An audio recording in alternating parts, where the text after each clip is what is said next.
पहले तुम एक दुनिया रचते हो अपने विचारों से, अपनी धारणाओं से। फिर उसी दुनिया में तुम एक मैं बन जाते हो जो दुखी है, अधूरा है, जो कुछ खोज रहा है। और जब खोज शुरू होती है तो किसी मोड़ पर एक गुरु प्रकट होता है। वह कहता है, तुम कोई इंसान नहीं हो, तुम शरीर नहीं हो, तुम मन नहीं हो, जानो कि तुम कौन हो। तुम पूछते हो, क्या गुरु आवश्यक है? ये ऐसा ही है जैसे कोई पूछे, क्या माँ आवश्यक है? बिना माँ के कोई जन्म है क्या? गुरु भी उसी तरह चेतना के गर्भ का द्वार है। माँ तुम्हें शरीर देती है, गुरु तुम्हें आत्मा का जन्म देता है। माँ तुम्हें इस संसार में लाती है, गुरु तुम्हें उस संसार से बाहर ले जाता है। गुरु का होना जरूरी नहीं अगर तुम्हें अहंकार पसंद है, पर अगर तुम्हें मुक्ति चाहिए तो कोई ना कोई तुम्हें झकझोरेगा, तुम्हारी नींद तोड़ेगा, तुम्हारे सपने चकनाचूर करेगा, और वही तुम्हारा गुरु है। चाहे वह व्यक्ति के रूप में मिले या जीवन की किसी घटना के रूप में, क्योंकि अंततः गुरु कोई व्यक्ति नहीं होता, वह एक पुल होता है, एक दिशा, एक झटका जो तुम्हें तुम्हारी नींद से जगा देता है। क्या तुम जागने को तैयार हो? यही असली सवाल है। तुम्हें मदद की ज़रूरत होती है, हाँ, क्योंकि तुमने खुद को भूल गया है। पर यह मदद हमेशा किसी इंसान के रूप में नहीं आती। कभी वह एक हवा के झोंके में होती है, कभी किसी बच्चे की मुस्कान में, कभी किसी शब्द में जो अचानक तुम्हारे भीतर गूंज उठता है। और तुम जानते हो, ये मेरे लिए ही था। मदद आती है, हमेशा आती है, क्योंकि अस्तित्व करुणामय है। वह जानता है कि तुम खो गए हो, और वह तुम्हें रास्ता दिखाने के लिए हजार रूपों में उतरता है। कभी वह तुम्हारे भीतर की आवाज़ बनकर बोलता है, कभी वह किसी गुरु के रूप में तुम्हारे सामने खड़ा हो जाता है। जहाँ भी ज़रूरत होती है, अस्तित्व वहाँ संदेशवाहक भेज देता है। गुरु कोई व्यक्ति नहीं, वह अस्तित्व की करुणा का माध्यम है।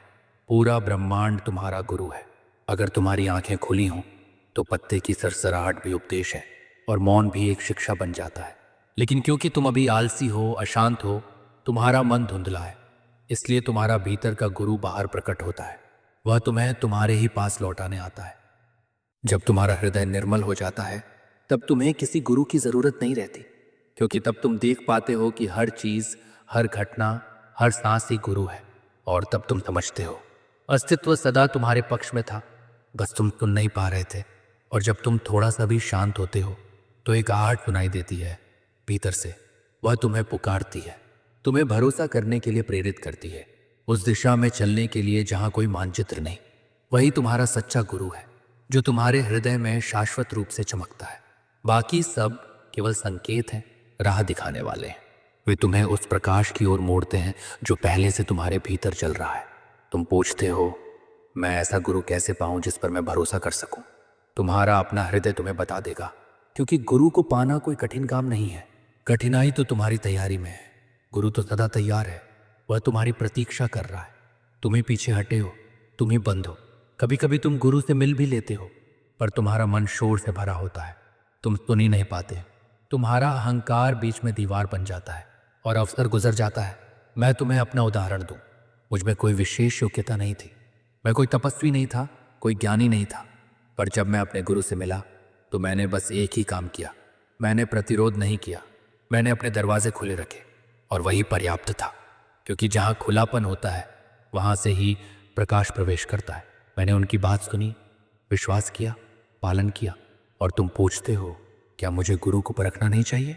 ज़रूर परखो, पर तुम क्या परख सकोगे?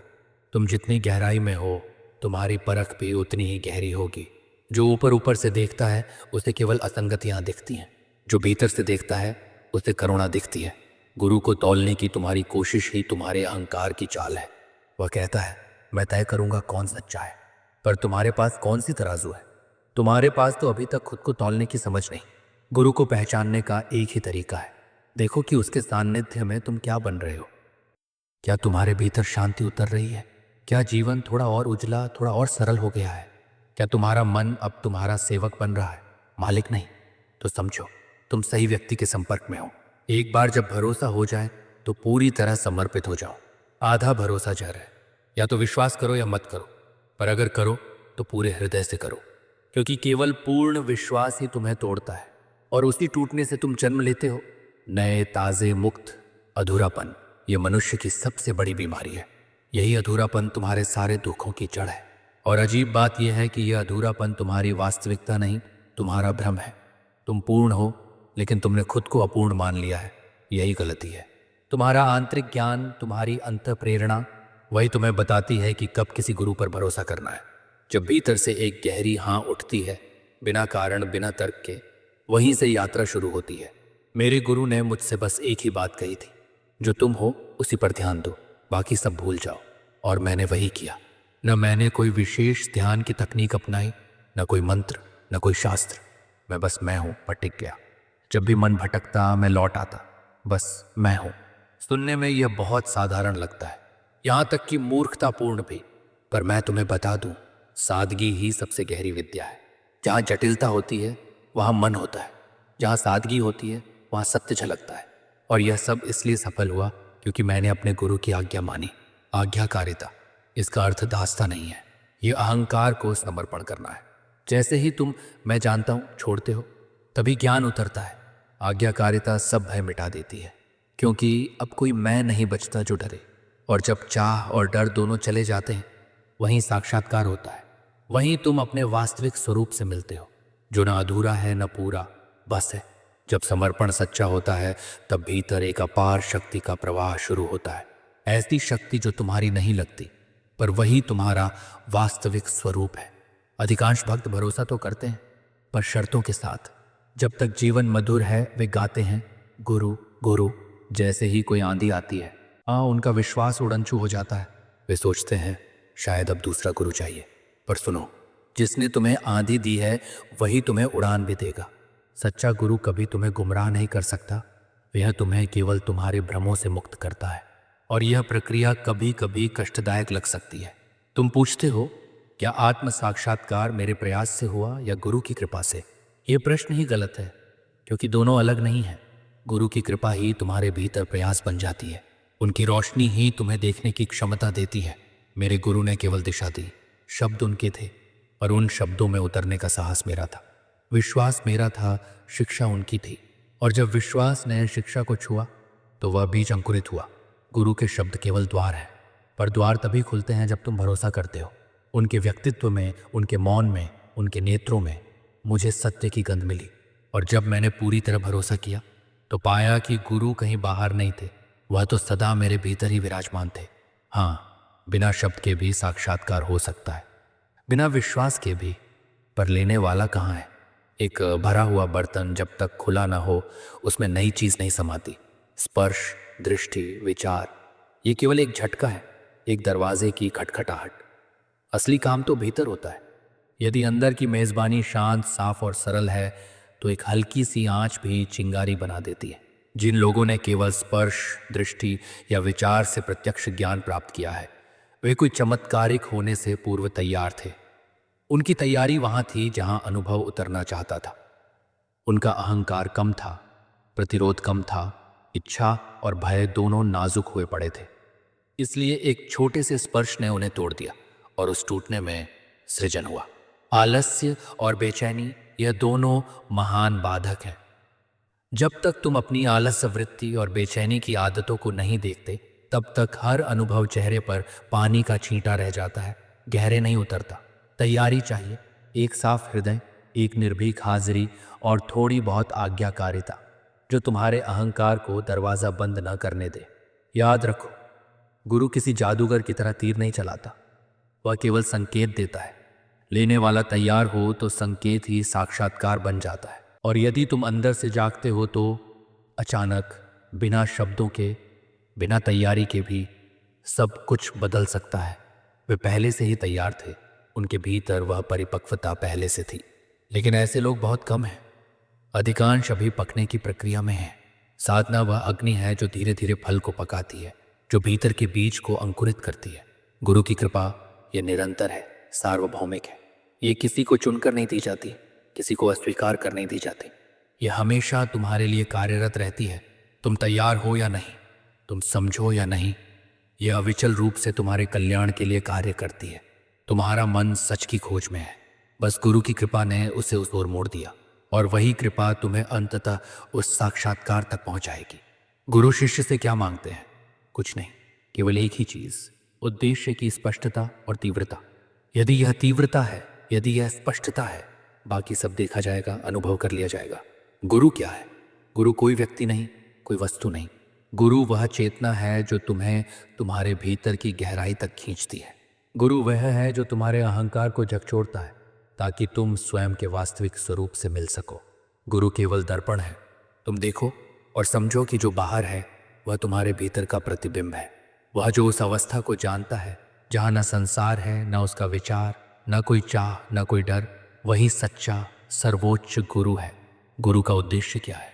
दुख का अंत, पीड़ा का अंत। वह देखता है कि लोग अपने सपनों में कष्ट झेल रहे हैं और वह उन्हें जगाना चाहता है। प्रेम पीड़ा को सहन नहीं कर सकता, इसलिए गुरु कभी पीड़ा में स्थायी नहीं छोड़ता। गुरु का धैर्य असीम है। तुम उसे हराओ नहीं सकते, तुम उसे हार नहीं दिला सकते। गुरु कभी असफल नहीं होता। तो गुरु का वास्तविक कार्य क्या है? गुरु का कार्य यही है कि वह तुम्हें तुम्हारे जीवन की विक्षिप्तता दिखाए, तुम्हारे दिनचर्या, तुम्हारे विचार, तुम्हारे छोटे छोटे संघर्ष। गुरु उन्हें तुम्हारे सामने रखता है ताकि तुम जागो, सचेत बनो और देखो कि क्या चल रहा है। जीवन स्वयं तुम्हें सचेत बनाता है, लेकिन गुरु उस सचेतता को तेज करता है, उस पर ध्यान केंद्रित कराता है और तुम्हें भीतर की रोशनी की ओर मोड़ता है। लेकिन शिक्षक केवल जागरूकता देता है। वह तुम्हारा मार्गदर्शन करता है, तुम्हें संकेत देता है, तुम्हें अभ्यास देता है। तो फिर असली गुरु कौन है? अधिकांश लोग जिस गुरु की तलाश में हैं, जो किताबें पढ़ाए, आदेश दे, नियम सिखाए, वह असली गुरु नहीं है। असली गुरु वह है जो दिखावे, आकर्षण, प्रतिष्ठा से परे सच जानता है। वह तुम्हारे भीतर की वास्तविकता देखता है और चाहता है कि तुम भी स्वयं को वैसे ही देखो जैसे वह देखता है। तब कोई आज्ञा या निर्देश की जरूरत नहीं रहेगी, क्योंकि तुम स्वयं अपनी वास्तविकता का पालन और अनुसरण करोगे। गुरु, ईश्वर और तुम्हारा अपना ज्ञान, ये तीनों अलग नहीं है। गुरु का अर्थ है ज्ञान, ज्ञान का अर्थ है मैं हूँ, और यही मैं हूँ ही असली गुरु है। मैं हूँ, ये केवल शब्द नहीं, ये अनुभूति है। यह तुम्हारी मौन शक्ति है, तुम्हारा सच्चा होने का अनुभव है। जब तुम इसे जान लेते हो तब कोई बाहर का गुरु भी नहीं चाहिए, क्योंकि भीतर की रोशनी ही मार्गदर्शक बन जाती है। उन लोगों पर अविश्वास करो जो तुम्हारे और तुम्हारे वास्तविक अस्तित्व के बीच दूरी पैदा करते हैं, जो खुद को तुम्हारे और सत्य के बीच मध्यस्थ बनाते हैं। ऐसा कोई भी व्यक्ति गुरु नहीं हो सकता। वह केवल तुम्हारे अहंकार के लिए एक नया जाल बुन रहा है। मैं ऐसा कुछ नहीं करता, मैं कोई वादा नहीं करता, मैं बस इतना कहता हूँ, अगर तुम मेरे शब्दों पर भरोसा करो और उन्हें परखो तो तुम खुद ही जानोगे कि वे कितने सत्य हैं। सत्य की परीक्षा तुम्हारे अपने अनुभव से होती है, किसी और की गवाही से नहीं। विरले ही ऐसे लोग होते हैं जिन्हें प्रेम और विश्वास के योग्य कोई मिल जाता है। जिन्हें मिलता है उनकी यात्रा आसान हो जाती है, लेकिन अधिकांश लोगों को कठिन मार्ग अपनाना ही पड़ता है। बुद्धि और समझ का, विवेक और वैराग्य का, ये मार्ग सबके लिए खुला है, क्योंकि अंततः रास्ता भीतर ही जाता है। और जब तुम्हारा संबंध अपने गुरु से सही होता है, जब वह कोई मध्यस्थ नहीं रह जाता बल्कि तुम्हारे भीतर के द्वार खोलने वाला बन जाता है, तब विकास होता है, तब परिवर्तन होता है। गुरु तुम्हें कुछ देता नहीं, सिर्फ तुम्हारे भीतर की बाधाएं हटाता है ताकि तुम वही हो सको जो पहले से हो। समझो, वास्तविकता, ईश्वर, गुरु और स्वयं की खोज ये अलग अलग नहीं है। एक को पाओ और सब मिल जाता है। एक द्वार खोला और सारे द्वार अपने आप खुल जाते हैं। जब तुम यह समझ लेते हो कि सड़क ही लक्ष्य है, कि तुम हमेशा सड़क पर हो, कहीं पहुंचने के लिए नहीं, बल्कि उसकी सुंदरता, उसकी बुद्धिमत्ता, उसके संगीत का आनंद लेने के लिए, तब जीवन काम जैसा लगना बंद हो जाता है। तब जीवन बस जीवन बन जाता है, स्वाभाविक, सरल और पूर्ण। तुम्हें कोई मेहनत नहीं करनी, कोई प्रयास नहीं करना, बस जीते रहो। और यह जीना अपने आप में परमानंद है। याद रखो, आनंद किसी बाहर की वस्तु में नहीं है, यह सड़क में है, यात्रा में है, चलने में है, और वही मैं हूं का अनुभव है।